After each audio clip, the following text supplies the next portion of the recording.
Si Kamita ay isang introvert na may mukha ng isang blobfish na palaging iniinis ng kanyang crush hanggang sa swerteng nakuha niya ang mga pinakasikat na babae sa kanyang paaralan na gagawin ang lahat para makuha ang kanyang sausage.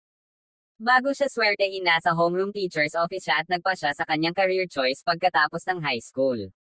Nagulat siya na ang pangunahing pinili niya sa karera ay horned beetle at sinabi niya sa kanya na minsan siyang nakahuli ng isa para sa isang bata at napasaya nito ang bata kaya gusto niyang gumawa ng karera mula rito upang siya ang maging susunod na Santa Claus. Gayunpaman ang guro ay nabigo sa kung gaano katanga ang mga mag-aaral sa taong ito at nagmumungkahi na maaari siyang maging isang manga artist sa halip. Maya-maya ay bumalik siya sa kanyang klase at nakilala si Seneki na nakaupo sa kanyang mesa. Sinabi niya sa kanya na patawarin siya dahil gusto niyang umupo. Gayunpaman dinuraan niya ito habang tumatayo mula sa kanyang mesa at sinabing gusto niya itong guluhin dahil nasisiyahan siyang makita itong mukhang tulala. Sa kanyang pag-alis nakita ng talunan ang pawis na natitira sa kanyang mesa mula sa kanyang mga cake at binigyan niya ito ng matalim na tingin, nagtataka kung ano ang iniisip niya. Nang maglaon ng gabing iyon, gumugol si Kamita ng ilang oras sa paglalaro ng parang Monopoly kasama ang kanyang kapatid na babae at nang magsimula siyang matalo mula noong patuloy siyang nakapasok sa kulungan, napatayo siya sa pagkabigo na sinasabing hindi siya nasasaktan o anupaman. Habang papunta siya sa kanyang silid, tinanong niya ito kung naghahanda na ba siya para sa kanyang mga huling pagsusulit upang hindi na niya muling matanggap ang paghampas ng kanyang buhay mula sa kanilang mga magulang. Sumagot si Kamita na sinusubukan niya ang kanyang makakaya at idinagdag na iniisip niya ang kanyang hinaharap kamakailan lamang. Ang kanyang kapatid na si Tomo ay nagulat at sinabi niya sa kanya na kahit na hindi pa siya sigurado kung ano ang gusto niyang gawin sa kanyang miserableng buhay, gusto niyang ibigay ang kanyang pinakamahusay na pagsisikap. Kinabukasan sa paaralan sa tanghalian, nilapitan niya si Seneki sa mesa ng kanyang kaibigan at tinanong nila siya kung totoo ba na gusto niyang maging isang manga artist na itinagulat niya na ang homeroom teacher ay nagkalat ng maling alingawngaw. Umupo siya sa kanila at sinimulan nila siyang panunukso tungkol sa paggawa ng mga manga na puno ng balangkas, ngunit sinabi niya sa kanila na manahimik tungkol sa kanyang karera sa hinaharap.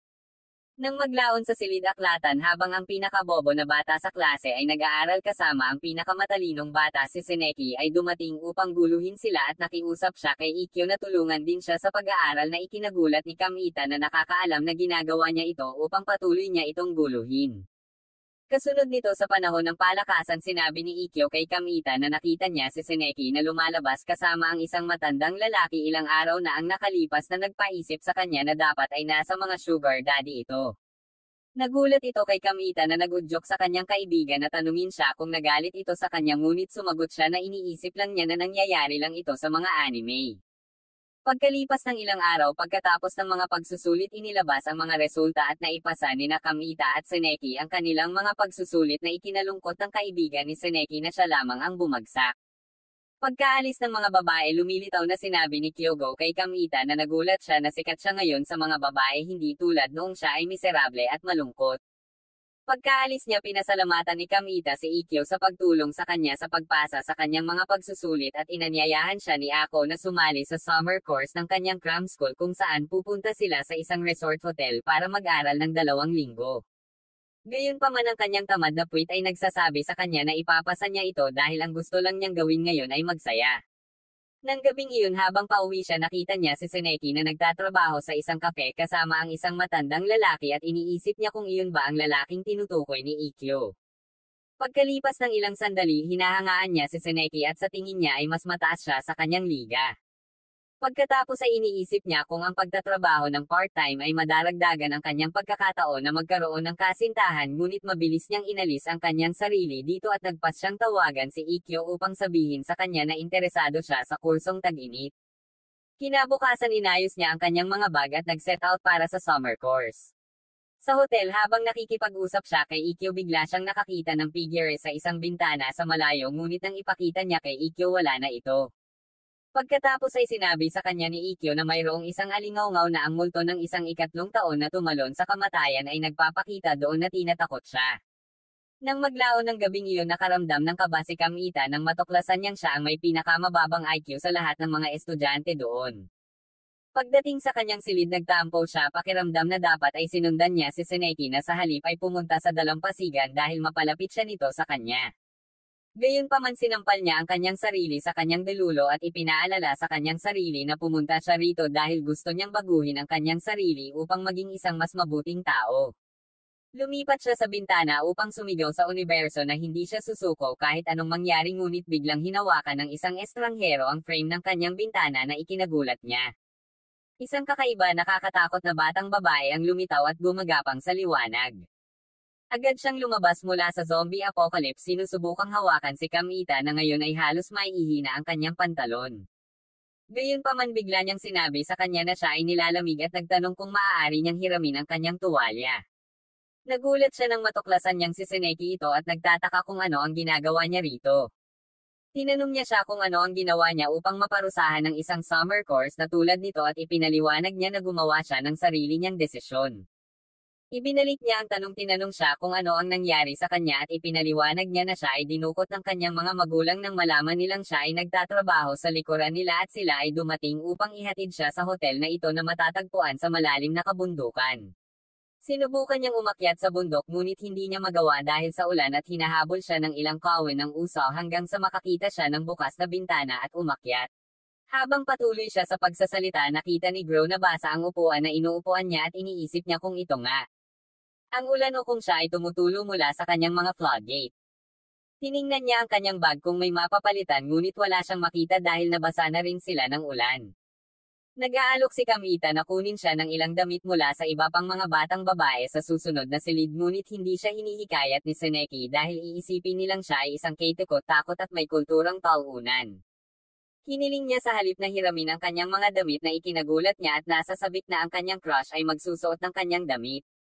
Kinuha niya ang kanyang damit at umalis habang ang tulala ay nakatitig sa kanyang higanti habang siya ay umalis. Kinabukasan sa panahon ng tanghalian, nakipag-usap si Kamita at ang kanyang kaibigan kay Seneki at sa kanyang bagong kaibigan si Mako at nagreklamo siya na binigyan siya ng isa sa mga guro ng parusa na maghugas ng banyo dahil sinusubukan niyang tumakas.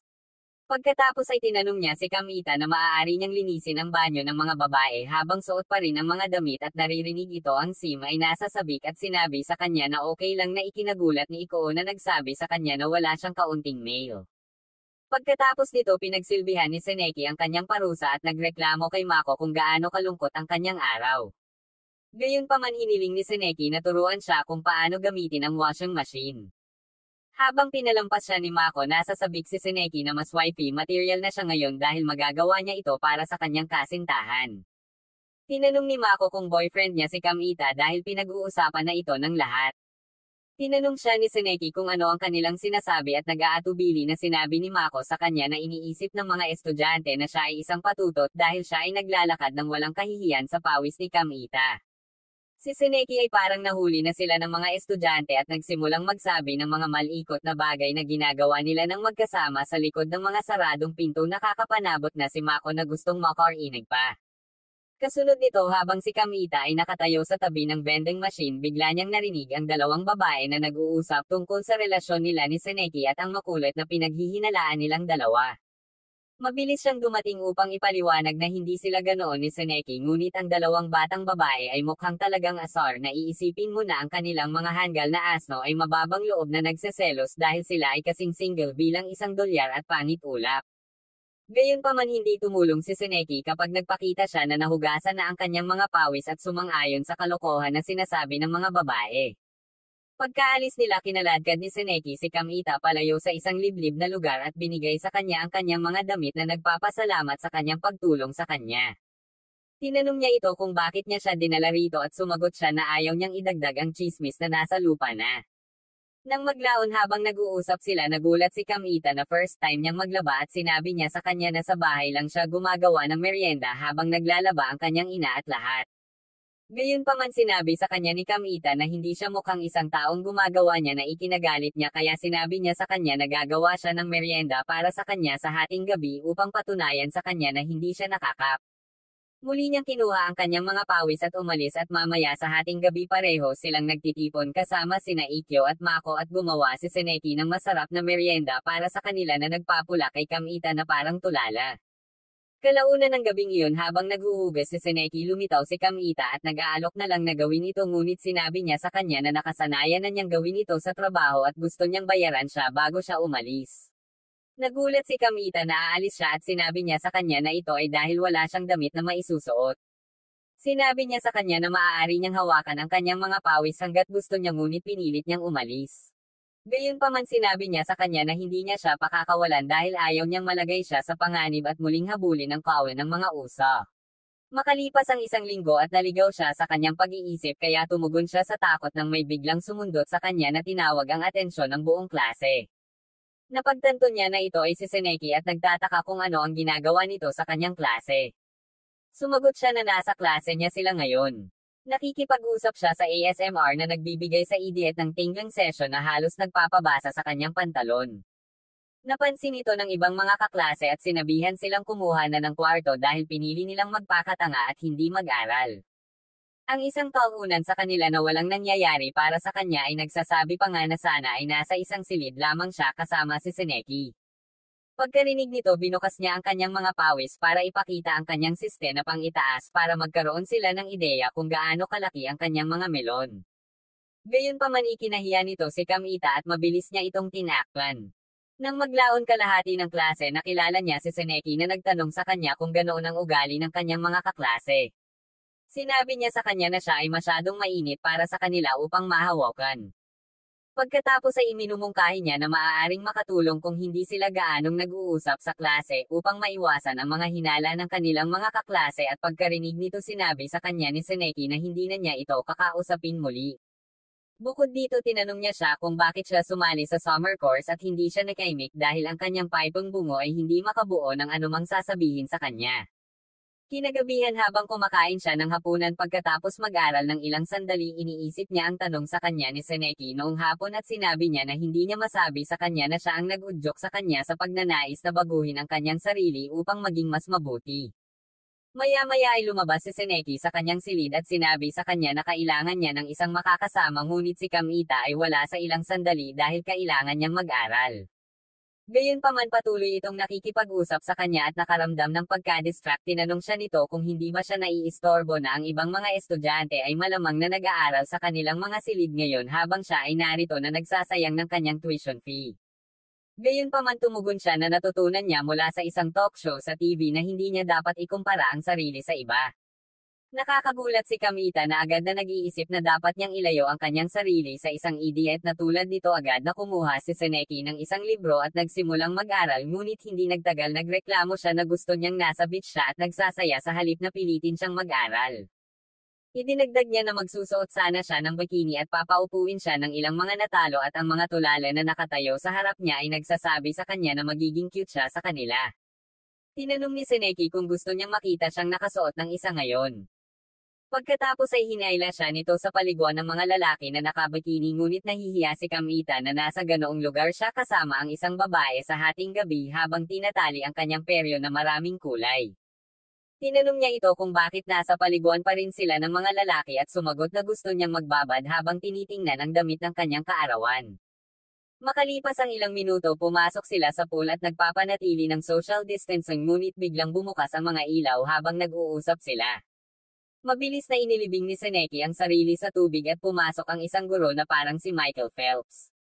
Nang makita niya si Kamita tinanong niya kung ano ang ginagawa niya sa paliguan sa oras na ito at sumagot si Kamita na naghihintay siya sa kanya para makapag-usap sila ng mga lalaki. Gayunpaman sinabi sa kanya ng guro na dapat siyang umalis sa tubig at pumunta sa kanyang silid ngunit tumayo si Kamita ayaw niyang matuklasan na may kasama siyang babae sa paliguan. Nagulat ang guro na nakita niya ang suot niyang susperyo at nagtataka sino ba itong bozo na ito. Samantala nag-aalok si Kamita na hugasan ang kanyang likod na tinatakot siya dahil inaalagaan pa rin niya ang kanyang likuran. Kinagabihan habang nag-uusap sina Kamita at Seneki tinanong niya ito kung gusto niya si Araki ang pinakasikat na lalaki sa paaralan ngunit hindi siya nito sinagot. Pagkatapos tinanong niya siya kung ang lalaki sa kafe ay kanyang kasintahan na ikinagulat niya na nakita niya ito sa kanyang pinagtatrabahuan noon. Sinabi niya sa kanya na ang lalaki ang may-ari ng tindahan at tinanong kung siya ang nangaagaw sa kanya dahil nabanggit ng kanyang mga magulang na may nagsumbong sa kanya sa kanila. Mabilis niyang sinabi sa kanya na hindi siya iyon ngunit tila hindi ito naniniwala sa kanya kaya hiniling niya na bumalik sila sa kanilang mga silid. Makalipas ang ilang araw natapos ang summer course at lahat sila ay naghahanda na bumalik sa kanilang iba't ibang tahanan ngunit si Kamita ay nababagabag sa katotohanang hindi na siya nakakausap ni Seneki mula noong gabing iyon. Pagkatapos nagbitiw si Seneki sa kanyang pinagtatrabahoan dahil sa kanyang mga magulang. Nang sumunod na linggo nagpatuloy ang paaralan at habang papunta si Kamita sa paaralan nakita niya mula sa malayo si Seneki na nakatitig kay Araki at sa kanyang kasintahan at iniisip niya kung talagang gusto siya nito. Gayunpaman nang makita niya ang kanyang kasuklam-suklam na mukha nagmamadali siyang umalis na nagpaunawa sa kanya na talagang iniisip niya na siya ang snitch. Makalipas ang ilang linggo nakatanggap si Kamita ng liham mula kay Seneki na humihiling sa kanila na magkita sa labas. Nang magkita sila ibinalik niya ang kanyang mga pawis na ikinagulat niya at habang naghahanda siyang umalis pinigilan siya ni Kamita dahil nagtataka pa rin siya kung bakit niya ito binigyan ng tahimik. Sinabi niya sa kanya na huwag ipaalam sa kanyang kaibigan si Yuki na malapit sila noong summer course. Nagtataka si Kamita kung bakit niya siya iniiwasan at sinabi niya sa kanya na sinusubukan niyang pigilan si Yuki na maghinala sa kanila. Gayunpaman iniisip pa rin ni Kamita na siya ay nagyayakapan lamang kaya't binawi niya ang mga pawis mula sa kanya na sinasabi sa kanya na hindi niya ito mababawi kung patuloy siyang kumilos na parang baliw na tanga. Gayunpaman sinabi niya sa kanya na hindi rin niya ito kukunin sa kanya hanggat hindi niya naiintindihan kung ano ang nangyayari. Samantala habang nagpapatuloy sila sa kanilang mga hanggal na argumento ang mga mag-asawang Kamita na isinasaalang-alang na ang mga pagpipilian sa diborsyo. Isang napaka hindi kaakit-akit na batang babae ang lumitaw at ipinakilala ang kanyang sarili bilang Makoto mula sa komite ng pagdidisiplina ng mag-aaral. Naiulat na ang mga mag-aaral ay nagsisimula ng gayahin kung ano ang nangyayari sa Ohio at siya ay dumating upang scout ang kapaligiran ng paaralan upang makita kung mayroong anumang scapegoat. Sa lalong madaling panahon ay ibinunyag ni Makoto na nakita niya ang ilang mga estudyante na nag-hardcore kanina ngunit hindi niya napigilan ang mga ito dahil sa kung gaano katindi ang pagbuo ng plot. Pagkatapos ay ibinunyag niya ang higit pang mga detalye na agad na napagtanto ni Tsuneki na si Yuki iyon. Agad siyang nagtungo sa lokasyon kasama si Kamita at nakita nila si Yuki na makulat kay Araki. Naasar si Tsuneki at pagkaalis ni Araki nabasag ni Tsuneki ang yelo sa pamamagitan ng pagtatanong kay Yuki kung bakit niya siya sinuntok. Sumagot si Yuki na tila may gusto sa kanya si Araki kaya kinailangan niyang alisin siya sa daan. Gayunpaman hindi nararamdaman ni Tsuneki ang pagtataksil kahit na ang mga basurang naririnig niya ay nagmumula sa kanyang matalik na kaibigan at sa halip ay pinahahalagahan niya si Yuki sa pagsasabi sa kanya. Habang pinagmamasdan sila ni Kamita nang may pagkamangha iniisip kung anong antas ng katangahan ang nahuhulog kay Tsuneki tinanong siya ni Yuki kung ano ang ginagawa niya rito. Sumagot si Tsuneki na dinala niya siya para malaman niya ang katotohanan tungkol sa lahat dahil sa una ay pinaghihinalaan niya na siya ang snitch. Kasunod nito inihain ni Tsuneki kay Kamita ang isang plato ng anuman ang paghingi ng tawad sa pagdududa sa kanya. Nagtataka si Kamita kung bakit patuloy niya itong iniiwasan gayong alam na niya kung sino ang snitch at ipinaliwanag niya na makikita ni Yuki na magkasama sila sa summer course kung naging pala kaibigan silang lahat at ikakalat niya ang chismis dahil mayroon siyang isang maluwag na bibig. Napagtanto ni Kamita na pinuprotektahan niya siya mula sa mga bully sa klase na susugurin sana siya kung alam nilang ginugol niya ang buong summer course kasama ang pinakamainit na babae sa paaralan. Ibinalik ni Tsuneki ang kanyang mga pawis ngayong pantay na ang mga ito at nang tanggapin ito ni Kamita hinawakan niya ang kamay nito at sinabi sa kanila na dapat silang pumunta sa dalampasigan. Nang maglaon sa dalampasigan napunta si Tsuneki sa posisyong sus at tinanong si Kamita kung may load ang kanyang magnum ngunit tumugon siya ng hindi at sinabing insult siya. Gayunpaman sinabi niya sa kanya na nakaramdam siya ng kalungkutan at gustong mabasa ang uri na hindi kayang gawin ng karagatan sa kanya. Mas lalo siyang napasus at hinalikan na ikinagulat ni Kamita na sa tingin niya ay hindi siya karapat-dapat na humulik mula sa pinakamainit na babae sa paaralan lalo na dahil sa kung gaano kagulo ang kanyang mukha. Kinagabihan naisip ni Kamita na mas malaki ang pagkakataon niya kaya sinubukan niyang gamitin ang dui o riz na natutunan niya kay Casenat ngunit hindi man lang niya ito pinapayagang magsalita at ibinunyag na pupunta siya sa isang malayong culinary school pagkatapos. Kaya naman mas mabuting manatili silang magkaibigan. Pakiramdam ni Kamita ay na-friendzone lang ang kanyang hanggal na puwet ngunit sinabi niya sa kanya na siya ang dahilan kung bakit siya nagpasya na gawin ito mula noong gabing pinuri niya ang kanyang mga kasanayan sa pagluluto kaya hindi siya dapat pigilan. Sinabi sa kanya ni Kamita na naiintindihan niya ngunit naramdaman niya na kapag naisip niya na sila ay magiging mas malapit sila ay lumaki lamang at kapag siya ay nangangatuwiran na ang mga babae ay napakahirap intindihin bigla siyang siniko niya na ikinagulat niya. Sa puntong ito napagtanto niya na siya lang ang mabait na lalaki na iniisip ng bawat babae na cute ngunit hindi siya naliligaw kahit anong pilit niya. Mula noon pasulong nakakaramdam siya ng kakilakilabot na hindi niya ito maaaring yayain ng gabing iyon pagkatapos ay naging mas malayo ang dalawa. Pagkalipas ng ilang linggo naglaro si Kamita kasama ang kanyang mga kaibigan sa kanilang lumang PS5 sa paaralan. Habang naruroon mukhang inakusahan sila ng isang katamtamang hitsura na batang babae na nagngangalang Miem ng grupong nanunood ng corn sa likod ng hagdan ngunit ipinaalam nila sa kanya na nagsasayang lang sila ng ilang oras dito sa paglalaro ng Love Deer na nag-udyok sa kanya na tanungin kung gusto nila ng kahit ano. Mga item para sa laro ngunit tumugon si Kamita na mayroon siyang malaking item para lang sa kanya na mga 7 inches ang haba. Agad niyang ipinakilala ang sarili sa kanila habang ipinapakita ang kanyang game console at sinasabi sa kanila na makipagpalitan ng mga item sa kanya. Sumama siya sa kanila sa paglalaro ngunit hindi nagtagal ay dumating si Miko upang tawagan si Miem. Nakikita niya si Kamita at ang mga kasama nitong tulalong ngunit hindi na siya nagulat dahil kilalang kilala sila sa mga klase ng saksak para maglaro sa likod ng hagdan. Nang mapagtonto na ang MC ay si Kamita nagulat si Miem na makilala ang kilalang gamer na otako sa paaralan na mas sineseryoso ang paglalaro kaysa sa kanyang hinaharap. Habang hinahangaan niya siya ang simp ay parang isang sigma sa loob ng ilang segundo na may isang cute na babae na naglalaway sa kanya ngunit mabilis siyang hinayla ni Miko. Hindi siya makatulog ng gabing iyon dahil hindi niya mapigil ang isipin si Miem at naging determinado ang tanga na magpakahusay sa laro para mapantayan niya ang mga kakayahan nito. Kinabukasan ng tatlong mofo ay nagtungo sa kanilang karaniwang lugar ng paglalaro at laking gulat nila nang makita nilang naghihintay na si Miyama sa kanila. Sinabi niya sa kanila na mayroon siyang isang item para sa kanila at dinala sila sa isang karaoke bar iniwan ang mga dudes na nagtataka kung ano ba ang kinalaman ng lugar na ito sa isang item sa laro. Siya ay nag-aaksaya ng kanilang oras para sa ilang sandali sa kanyang kakilakilabot na pagkanta ngunit ang tatlong morons na nag-iisip sa kanilang load magnums dahilan na siya ay dapat na sa America's Got Talent. Pagkatapos kumanta umupo siya at sa wakas ay ipinakita sa kanila ang bagay na ipinangako niya sa kanila at mula noon lahat sila ay magsisimulang maglaro ng magkasama. Isang araw sa isa sa kanilang mga sesyon ng paglalaro naglalaro sila ng multiplayer na laro ngunit sa pagsisimula pa lang nila ng laro nawala ang focus ni Oreki dahil sa level 10 na gat sa kanyang harapan at halos mansang ang kanyang pantalon hanggang sa ice siya ng kaaway sa laro. Gayunpaman ang natalo ay nasa pagtanggi sa sarili at nagtatanong kung bakit siya naisekade ng ganoon ngunit walang sino man ang nagmamalasakit upang bigyan siya ng sagot na angkop sa kanyang mababang IQ. Kinabukasan ipinagpatuloy nila ang kanilang gaming session. Pagkatapos mag-isekaying sa isang malaking halimaw nanalo si Kamita sa isang bunny ring na maaaring mag-level up sa kanyang mga estatistika ngunit ang dude sinusubukang kumilos na parang nag-aalok nito kay Miyama na gamitin. Nang makita ito naisip ni Iko na siya ay isang tulala at sinabi sa kanya na mas mahusay na isama niya ang kanyang karakter sa halip na mag-simp pagkatapos ng isang batang babae na mas mataas sa kanyang liga. Anyways hindi ito binabawi ng dude kahit na malungkot siya at nang mapansin ito inilabas niya ang isang bunny strap na ginawa niya kamakailan at ibinigay ito sa kanya na ikinagulat ng lahat.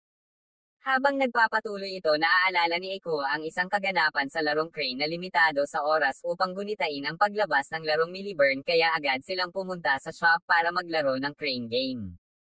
Pagkatapos sa sandaling makapag-usap sina Miyama at Kamita tinanong niya ito kung interesado ba siya sa Goskal isang laro na dati niyang nilalaro noong middle school. Sinabi sa kanya ni Kamita na mayroong isang kaganapan tungkol sa laro na gaganapin doon at nagtanong kung dapat nilang subukan ang isang maliit na co-op. Malapit na silang magsama-sama at maglaro laban sa ilang random na bata na tila masyadong kumpiyansa sa kanilang mga pagkakataong manalo ngunit hindi nagpakita ng awa si Miyama at napahiya ang kanilang mga hanggal na asno. Gayunpaman nilapitan ni Kamita ang mga chaps at binigay sa kanila ang bunny strap na ibinigay sa kanya ni Miyama para makabawi sa mga natamong buhay nila.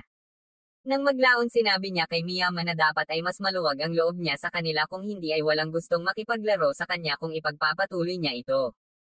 Anyway nagpapasalamat siya sa pagsama sa kanya sa paglalaro na nagbibigay sa kanya ng nostalgic na pakiramdam ng nakaraan. Pagkatapos ay tinanong niya siya kung gusto niyang maging kapareha niya si Guscal na sinasabing mas makakasama niya ang pakikipaglaro at masaya siyang sumang-ayon dahil bakit hindi. Makalipas ang ilang araw pagkatapos maglaro sa kanilang karaniwang lugar tumayo si Miyama para umalis para sa klase. Pagkaalis ikinwento ni Kamita sa kanyang mga kaibigan ang tungkol sa paglalaro ni Guscal na tuyo ang kanyang mga bulsa dahil iyon lang ang larong nilalaro ni Miyama. Hiniling nila sa kanya na magmungkahi ng isa pang laro na maaaring maging kaakit-akit sa kanya kaya ipinakita niya sa kanya ang isang laro sa pagmamaneho ng bus sa ibang pagkakataon ngunit naisip ni Miyama na nakakainip ito at tumungo upang maglaro sa halip na Guscal. Sa pagkakataong iyon ay nalaman niyang siya ay pagkatapos ng kanyang buhay. Iniwan niya siya sa laro at habang naglalakad siya sa gaming center nakasalubong niya ang ilang batang babae na mukhang nag-iingat na mahuli sa isang lugar na tulad nito. Habang nakikipag-usap siya sa dalawang pangit na babae hindi nagtagal ay sumama sa kanya si Miyami at sinabi sa kanya na kailangan niyang magtungo kaagad sa cram school na nag-udyok kay Kamita na tanungin kung aling cram school ito. Sinabi niya sa kanya na ito ang nasa istasyon na agad na kinikilala ng isa sa dalawang babae bilang sikat na elite prep school. Umalis si Miyami at pagkatapos niyang umalis ipinagmamalaki ni Kamita na magkasama silang naglalaro. Gayunpaman tinanong ng mga batang babae ang tulalo kung bakit hindi siya pumapasok sa isang cram school. Ang sabi nila sa kanya kapag nagpatuloy siya sa ganito baka ulitin niya ang isang taon at maging kaklase nila. Sa kanyang pagpunta sa tindahan huminto siya upang isipin kung gaano kasarap na pumasok sa parehong cram school kasama ang kanyang crush. Ngunit kapag naaalala niya kung gaano kagulo ang hitsura niya sa harap niya inalis niya ang pag-iisip sa kanyang isipan. Gayunpaman bigla niyang nakita si Ikkyo pagkatapos makilala si Miyami at nagtataka kung ano ang nangyayari. Umuwi siya upang salubungin si Tomo upang tanungin kung ano ang sinasabi ng mga babae ngunit tumakbo siya palabas ng silid nang sinubukan nitong sabihin sa kanya kung ano ang iniisip ng mga babae tungkol sa kanya.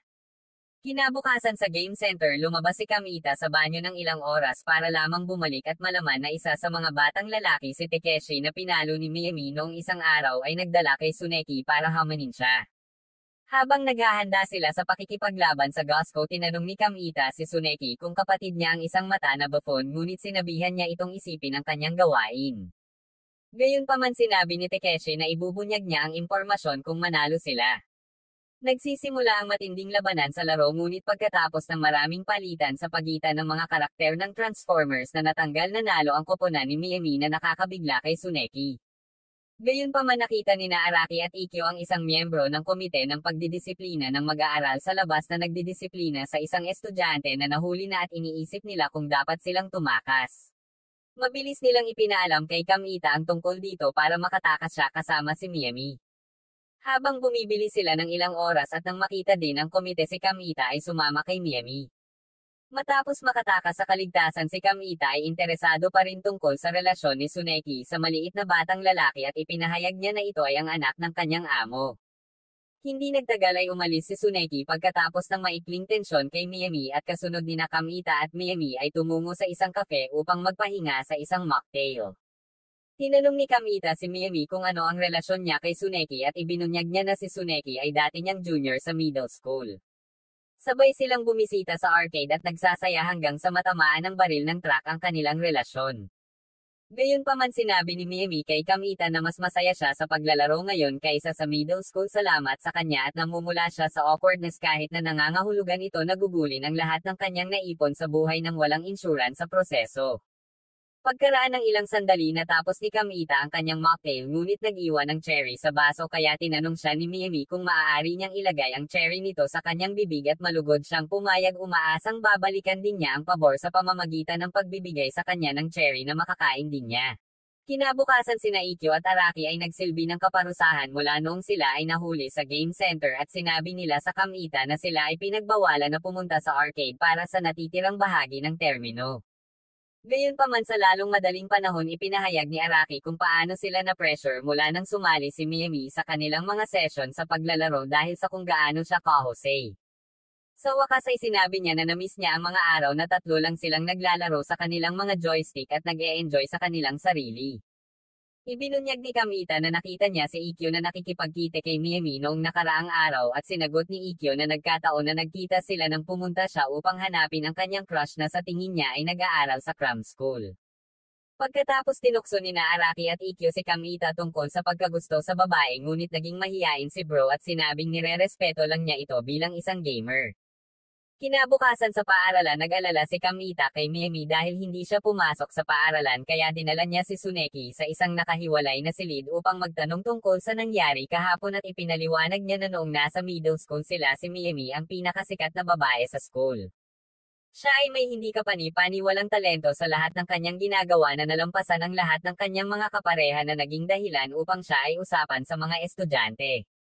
Ang mga batang babae ay nagsimulang mapot sa kanya dahil ang kanilang mga dumbheads ay hindi maaaring tumugma at ang mga nag-aakalang sila ay Sigma ay nagpaputok ng kanilang mga shot lamang upang mapagtonto na sila ay naging kaunti ng mga lalaki sa lahat ng panahon. Sa kanyang ikatlong taon iniwan na siya ng lahat at siya ay nag-iisa. Pagkatapos ay sinabi ni Tsuneki kay Kitomi na nang makita niya itong nakabitin kasama niya naramdaman niya kaagad na sa kalaunan ay bash ang kanyang ego. Ngunit ang simp ay tumugon na siya ay hindi kailanman nagkaroon ng labis na kaapuhan dahil siya ay isang walang kwentang piraso ng tae na may mukha ng isang hamak. Sinabi niya kay Tsuneki na hinding-hindi niya ilalayo ang kanyang sarili kay Mimi at pagkatapos nito tinawagan niya si Mimi para alamin kung bakit wala siya sa paaralan. Gayunpaman sinabi sa kanya ni Mimi na ayos lang siya at nagtanong kung gusto rin niyang maglaro ng Goskal ngayon. Sumagot siya na ang DC chairman ay nakabantay na upang mahuli ang anumang scapegoat na bibisita sa game center. Nang marinig ito inanyayahan siya ni Mimi sa kanyang bahay na ikinagulat ng may kulturang tulala na agad na nag-iisip ng 1,001 paraan upang ilipat ang kanyang panty. Nagagawa niyang pikalmayan ang sarili niya para hindi niya maalis ang kanyang pantalon sa sobrang excitement at sa paglaon pagdating sa apartment niya hinayla siya ng kakaibang lalaki. Nagtataka siya saglit kung plano ni Mimi na maipit sa pagitan nila para sa ilang dalawang direksyon na pagpalakpak ngunit ipinakilala ng lalaki ang kanyang sarili bilang si Seida ang nakatatandang kapatid ni Mimi. Nakikipag-usap siya sa kanya habang hinihintay niya si Mimi na nasa shower. Maya-maya ay dumating siya at dinala siya sa kanyang silid upang maglaro ng Goskal. Sinabi niya sa kanya na ginugol niya ang buong gabi sa pagsubok na talunin ang isang malakas na kaaway ngunit hindi niya magawa at kinuha ni Kamita ang gamepad upang subukan ito. Gayunpaman sinabi niya sa kanya na mas madali sana kung silang apat. Inihayag ni Kamita na ang dalawang iyon ay pinarusahan at hindi pinapayagang maglaro hanggang matapos ang finals na ikinalungkot ni Mimi na siya ang may kasalanan. Nakakaramdam din siya ng kakilakilabot na tila ninakaw niya ito mula sa kanyang mga kaibigan at kahit na sinusubukan siya ni Kamita na kumbansihin kung hindi man hindi siya nakikinig. Kinuha niya ang kanyang telepono at dumiretso sa banyo sinabing kukuha siya ng ibang mapaglalaroan. Agad niyang tinawagan si Sumeki at hinamon siya sa isang laban sa laro ngunit sumagot si Sumeki na wala siyang oras na sayangin. Gusto lang niyang makipaglaro sa kanya sa dati nilang pagkikita dahil kay Takeshi. Sa wakas ay sinabi sa kanya ni Sumeki na siya ay lampas na sa paglalaro mula noong middle school ngunit itinuro na mayroon na ngayong kapareha si Mimi na maaari niyang paglaruan. Pagkatapos ng tawag nahihiya niyang sinabi kay Kamita na gusto niyang makipaglaro sa kanya. Siya ay nasasabik at sinabi sa kanya na mayroon siyang isang lihim na lugar na hindi maabot ng chairman ng DC. Pumunta sila sa Secret Arcade at pagdating doon tumungo sila sa soccer table. Nagsisimula silang maglaro sa pamamagitan ng paghampas ng mga trackball at tinalo siya ni Mimi kahit na unang beses niyang laruin ito. Samantala na pagtanto niyang pinutol niya ang kanyang daliri habang hinahampas ang trackball at nag-aalok si Kamita na gamutin ito. Kinabukasan hinihintay siya ni Kamita sa kanilang karaniwang lugar ng paglalaro sa paaralan at habang naantala siya sa pagdating sabik siyang naghihintay sa kanya at nagpapanta siya na makipag-usap muli sa kanya. Hindi nagtagal ay lumitaw siya at namula siya nang makita siya. Nag-usap sila saglit at pagkatapos ay bigla siyang niyaya ni Kamita na samahan siya sa Komima event. Sumagot siya na parang date ito na nag-udyok sa kanya na tanungin kung gusto niyang makipag-date sa kanya. Sinabi niya sa kanya na oo at ito ay magiging isang gantimpala para sa pagtulong sa kanya sa paparating na nakakatawang kaganapan sa merkado. Makalipas ang isang linggo dumating si Kamita at ang kanyang kapatid na babae sa nakakatawang kaganapan sa merkado kaya nagsimula silang maghanap sa paligid para kina Shiori at Mimi at nakita si Mimi na nakasuot ng costume na kuneho. Nang makita siya ang karne ni Kamita ay lumilipad sa isang paalang na posisyon habang siya ay namumula. Ngunit sa kabilang banda si Mimi ay hindi masyadong nasasabik at nahihiya sa katangahang costume sa kanyang katawan. Lumilitaw ang ilang potensyal na customer upang tingnan kung ano ang kanilang ibinebenta at habang sinusubukan sila ng ibang mga batang babae na hikayatin sila ang pinakamasamang tindero ng buong kaganapan ay nagpapakita ng kanyang pangit na mukha at tinatakot sila. Nahihiya siyang nagawa na naman ang kanyang nakakakilabot na mukha at humingi ng paumanhin sa ginawa niyang kabaligtaran sa tinanggap sa kanya. Gayunpaman nakaisip siya ng ideya na suriin kung ang mga produkto ay maaaring gamitin bilang mga dekorasyon sa katawan ngunit habang sinusuri niya kung saan ilalagay ang mga ito sa katawan ni Miami nagsimula siyang makaramdam ng sus at tumakbo kaagad bago niya mabasa ang sarili. Nagulat si Kamita at sinimulan siyang hanapin. Nahanap niya siya sa harap ng isang grupo ng mga desperadong photographer na nag-click sa kanya kahit na hindi siya komportable. Naisipan ni Bro na pumasok sa gitna nila para kunin siya pero hindi siya pinapasok. Nakita niya si Shiori na nagsabi sa kanya na dapat talagang mahal ng mga photographer si Mimi para maging ganoon ang lahat sa kanya ngunit binalikan siya ni Kamita sinabing gusto niya itong paalisin doon. Sa hangering tumulong biglang inilabas ni Shiori ang kanyang gospel cosplay costume na nakakagambala sa mga photographer at pinahintulutan si Kamita na makatakas kasama si Miyama. Hindi niya namamalayan na tumakbo siya papunta sa lugar ng banyo ngunit nang mapagtanto niyang sinubukan niyang umalis kaagad sinabihan siya nito na tulungan siyang i-unzip ang kanyang costume para makapagpalit siya ng kanyang regular na damit. Nahihiya siya kapag nakita niya ang posisyon ng zipper sa ibabaw lang ng floodgate nito kaya sinabi niya sa kanya na hindi maabot ng kanyang mga kamay doon upang maiwasang gawin ito. Gayunpaman napunta siya sa isang sus position na akma para sa backstroke at sinabihan siyang pumasok. Kasunod nito nagpatuloy ang kaganapan at pagkatapos ng maghapong pagbebenta dumaan sila sa isang kape upang kumain ng ilang pagkain. Gayunpaman nagulat si Kamita nang makitang nagtatrabaho si Tsuneki doon ngunit nagkunwaring hindi niya ito kilala para hindi magtaas ng anumang hinala mula sa iba. Mamaya sa mesa pagkatapos mag-usap ng ilang sandali binigyan ni Miami ng regalo si Kamita para pasalamatan siya sa pagtulong niya sa nakakatawang kaganapan sa merkado. Ipinahayag din niya na ang season na ito ng kanyang buhay ay naging nakakaaliw at puno ng kaganapan higit pa sa lahat ng kanyang nasiyahan sa kanyang middle school year salamat sa katotohanang pinili ni Kamita na makasama siya. Gayunpaman inihayag niya na kailangan niyang simulan ang paghahanda para sa mga pagsusulit sa susunod na araw mamaya sa kanilang pag-uwi habang naghahanda silang maghiwalay. Pinahahalagahan ni Miami si Tsuneki at sinabi sa kanya na babalik sila sa ibang pagkakataon. Gayunpaman nakasimangot si Tsuneki nang makitang muli ang pangit na mukha ni Kamita kaya sinabi niya sa kanya na mas maganda siya kapag ngumingiti siya. Nagseselo si Miami nang marinig niya ito at umalis kaagad na ikinagulat ni Kamita.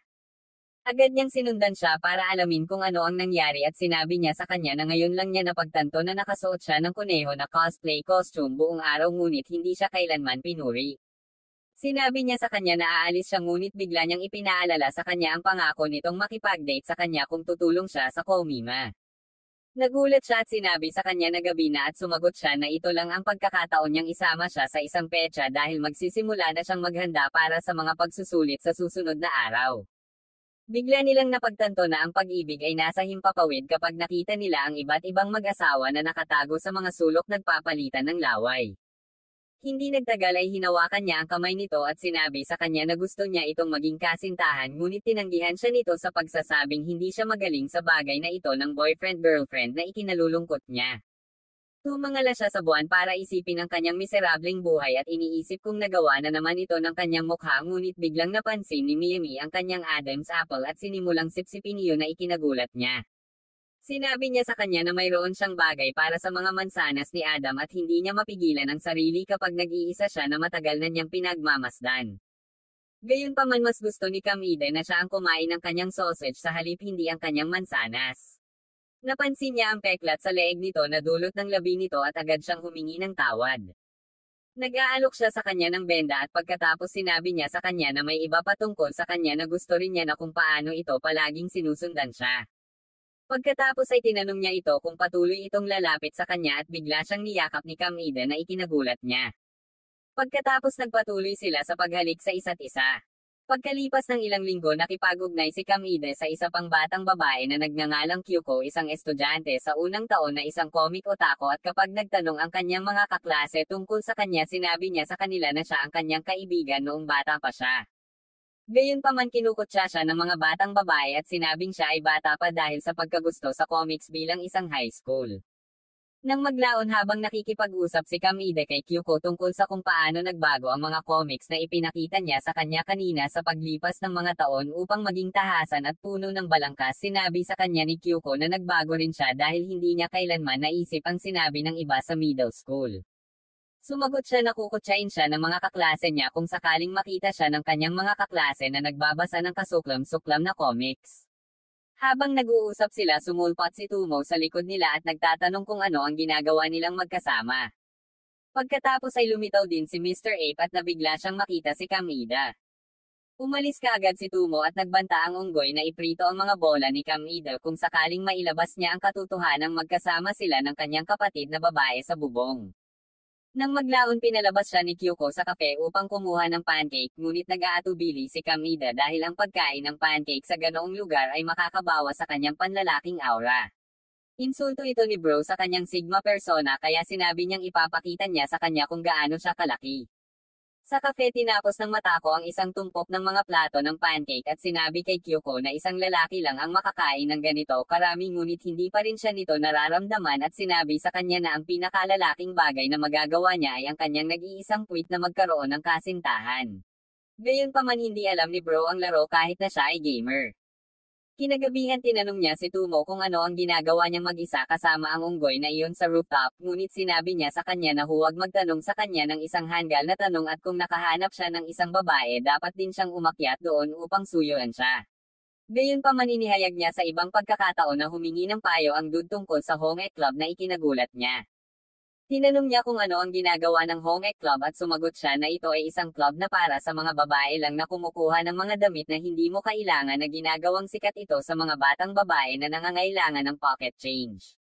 Gayunpaman, iniisip ni Kamide na sila ay nasa ilang malilim na negosyo. Samantala, nasa bahay si Kyuko na iniisip kung paano tinawag ni Kamide na bata siya noong araw na iyon dahil tumanggi siyang lampasan ang lahat ng nagustuhan niya sa middle school. Tinitigan niya ang kanyang mga koleksyon ng comics at kinabukasan iniimpake niya ang mga ito at dinala sa isang parke para ihulog ang mga ito. Hindi nagtagal ay nakilala niya ang dalawang babae na ang isa ay nakipag-usap sa kanya at tinanong siya kung bakit parang sinampal siya ng Hulk. Sumagot siya na sinabi ng isang batang lalaki na nakilala niya na siya ay bata at tila mas lumaki ito kaysa sa kanya noong high school na nagiging sanhi ng kanyang stress.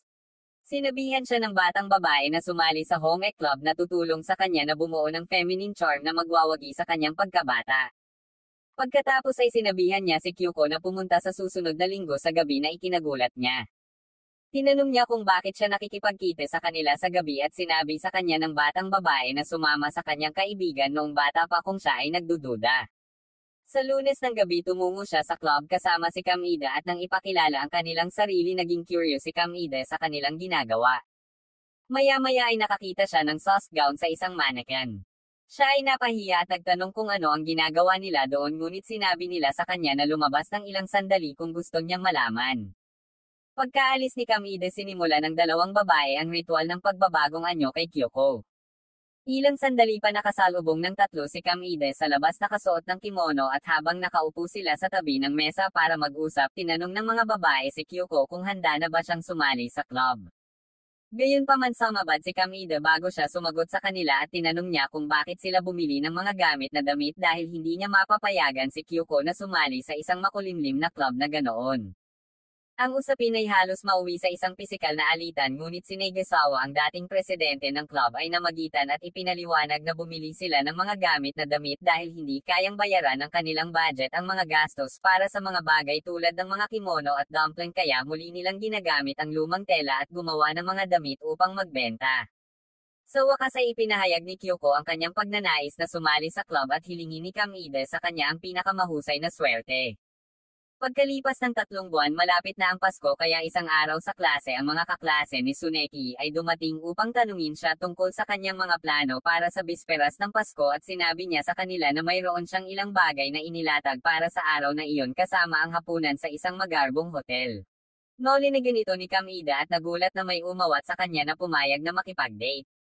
Habang iniisip niya kung gaano kagaling si Rizzler, ang lalaki, humarap si Aiko sa kanya para pag-usapan din ang bisperas ng Pasko. Sa una ay iniisip niyang pumunta siya para sabihin sa kanya kung ano ang gagawin nila para sa Pasko, ngunit biglang sinabi sa kanya ni Aiko na mayroon din siyang mga plano. Sa lalong madaling panahon ay ipinaliwanag niya na siya ay magpapalipas ng oras sa kanyang crush sa grade school na nagpa-realize kay Cam Eden na siya ang may problema sa pagiging single niya kaya kalaunan pumunta siya sa home ec club room at nakakita ng isang batang babae na natutulog. Nagising siya para lang matuklasan niyang si Kyuko iyon. Nagulat siya at tinanong kung ano ang ginagawa niya sa costume na iyon na sinagot niya na siya ang nagmomodelo ng mga costume na ginagawa ng mga nakatatanda para sa Founders Festival. Pagkatapos ay inalok niya ito ng cake at tsaa para i-review dahil marami na siyang ginagawang cake bilang paghahanda sa nalalapit na festival ngunit gusto rin ni Cam Eden na kainin ang kanyang mga cake. Sa pagtikim ng cake nagulat si Cam Eden na naging magaling siya sa maikling panahon ng pagsali sa club. Nang maglaon habang naghahanda siyang umalis sinubukan niyang sabihin sa kanya na makipag-date sa kanya pagkatapos ng Founders Festival ngunit huminto siya sa kalagitnaan at sinabihan siyang huwag mag-alala dahil wala siyang bola. Tumungo siya upang makipagkita kay Tsuneki para magrekomenda ng plano ng petsa para sa Pasko at sinabihan siya nitong subukan ang mga opsyon para sa mga nasa hustong gulang na Pasko. Agad na sinuri ni Kamida ang Google upang makita kung ano ang ibig sabihin nito at ang tanga ay nabighani sa hindi niya naiintindihan. Mamaya ay tumungo siya sa home ec club room kung saan sinabi sa kanya na nagkakaroon sila ng problema sa mga costume na gagamitin para sa nalalapit na festival kaya nag-alok siyang ibigay ang ilan sa mga damit na ginamit niya noong siya ay mas bata pa. Dinala niya si Kyuko sa kanyang bahay para ibigay ang mga damit. Sa kanilang pagbabalik ipinakita niya sa kanya ang mga pang-adultong plano sa Pasko batay sa rekomendasyon ni Tsuneki at tinanong siya kung gusto niyang sumama sa kanya pagkatapos ng Founders Festival ngunit agad siyang tumutol na kailangan niyang linisin ang home ec club kaya kailangan niyang ipasa ito paggawa ng kamedas tumalsik ng laway para malunok dahil ito na ang pangatlong pagtanggi na natatanggap niya sa mga babae. Nagpatuloy sila sa paglalakad pabalik at tinanong niya siya kung paano niya siya nakikita na sumagot siya na kaibigan lang niya ito. Samantala ang iba pang dalawang batang babae mula sa home ec ay tumitingin sa kanila ng club at nang makilala si Kyuko sa ibang pagkakataon tinutokso nila siya tungkol sa pagyaya sa kanya ni Kamide sa adult hotel hopping. Napahiya si Kyuko at tinago ang mukha. Gayunpaman tinanong niya ang mga ito kung bakit ang mga lalaki ay sobrang sus tuwing bisperas ng Pasko ngunit lahat sila ay walang kaalam-alam kung bakit ganoon at sabihin sa kanya na dadalhin nila siya sa isang mas may karanasan na tao sa paksa. Kinabukasan nagkita sila ni Tsuneki para magtanong ng parehong tanong at binibigyan niya sila ng buong lecture tungkol dito ng higit pa sa malamang na narinig mo sa iyong boring na buhay. Nagtanong si Tsuneki kung bakit nila ito tinatanong at ang dalawang batang babae ay nagsimulang hindi direktang kutsain si Kamida na nagpapasama kay Kyuko at siya ay nagdahilan sa sarili. Pagkatapos ay sinabi niya sa kanila na ang pagtanggi niya sa kahilingan ni Kamida ay malamang na nasaktan siya at hindi niya gusto na kinukutsa siya ng mga ito. Makalipas ang ilang araw habang pauwi si Kyuko mula sa paaralan muntik na siyang maging susunod na biktima ni Truck-kun ngunit iniligtas siya ni Kamida. Kaya habang sabay silang naglalakad pauwi pagkaraan ng ilang minuto tinanong niya siya kung may tinanong siya sa ibang kadate para sa bisperas ng Pasko at sumagot siya ng hindi at idinagdag na nagpunta lang sila ni Akiri sa isang karaoke bar kung saan nakilala nila si Tsuneki at mga kaibigan. Pabirong sinubukan ni Akiri na ipakita sa kanya ang sining ni Res ngunit mas mabilis siyang tinanggihan kaysa iniwan ka ng iyong ama para sa gatas at hindi na bumalik. Sinabi sa kanya ni Kyuko na gamaan ang loob niya na siya pa rin ang karaniwan niyang sarili ngunit hindi niya naiintindihan ang sinasabi nito. Pagkatapos ay sinabi niya sa kanya na gusto niyang manatiling malapit sila hanggat maaari sa napakatagal na panahon bilang mga kaibigan noong bata pa sila. Sa puntong ito napagtanto niya na na-friendzone pala nito ang tanggang puwet. Kasunod nito habang nagpapatuloy sila sa kanilang paglalakad pauwi pagkatapos ng nakakahiyang sandali sa tindahan ng panty sinabihan siya nito na puntahan at tingnan ang mga dekorasyon ng Christmas tree na ginawa ng home ec club para sa darating na pagdiriwang. Pagdating doon natulala siya sa ganda ng Christmas tree. Ang chairman ng Founders Festival Executive Committee at ang kanyang partner ay nalulugod sa resulta at pinupuri ang club para sa kanilang mga pagsisikap. Gayunpaman pagkatapos nilang lahat ay umalis kasama sina Kyuko at Kamida lihim na isiniwalat ni Kyuko na naubusan sila ng mga hilaw na materyales habang pinalamutian ang puno kaya kinailangan nilang mag-improvise ng damit na panloob na nabigla sa kanya ngunit sinabi niyang magpapanggap siyang hindi niya narinig iyon. Pagkatapos tinanong niya ito kung ano ang schedule niya para sa Founders Festival at habang sasabihin niya sa kanya kung paano hindi na siya magiging available ulit tulad ng nakaraang oras huminto siya at sinabing nagtatanong lang siya tungkol sa kanyang schedule para sa ang pagdiriwang.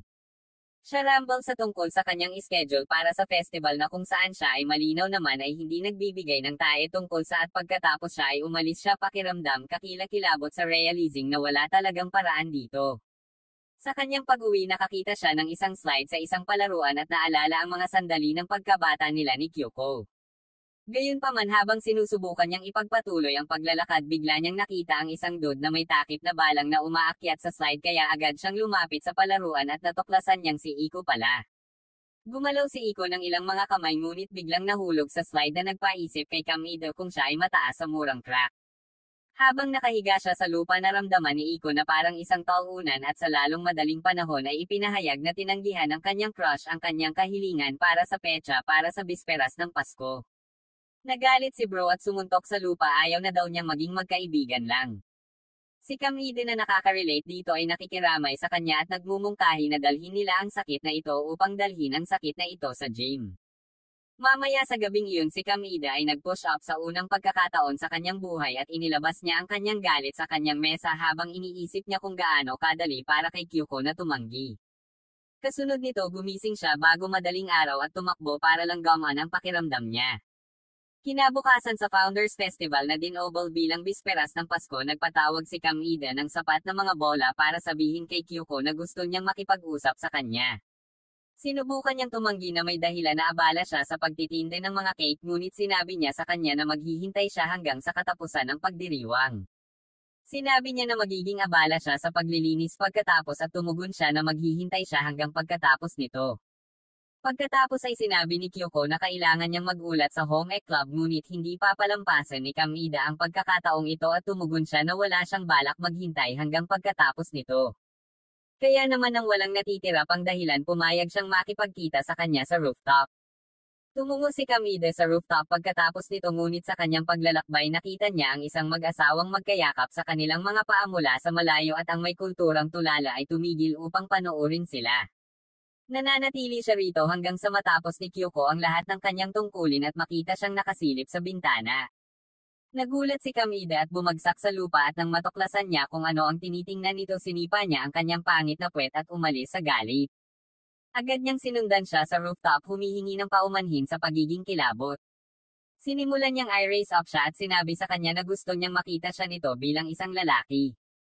Sa kalaunan ay pinalabas niya ito at hiniling na maging kasintahan niya at pagkatapos nito umupo siya sa pagitan ng kanyang mga binti dahil walang ibang espasyo sa mahabang bangko. Sinusundan ito ng ilang hindi kapaki-pakinabang na talakayan na nangyayari lamang sa pagitan ng magkasintahan. Tumayo siya at iniunat ang kamay sa kanya kaya hinawakan niya ito at nilapitan para yakapin siya. Pagkatapos hinalikan siya ni bro sa wakas at namuhay sila ng masaya.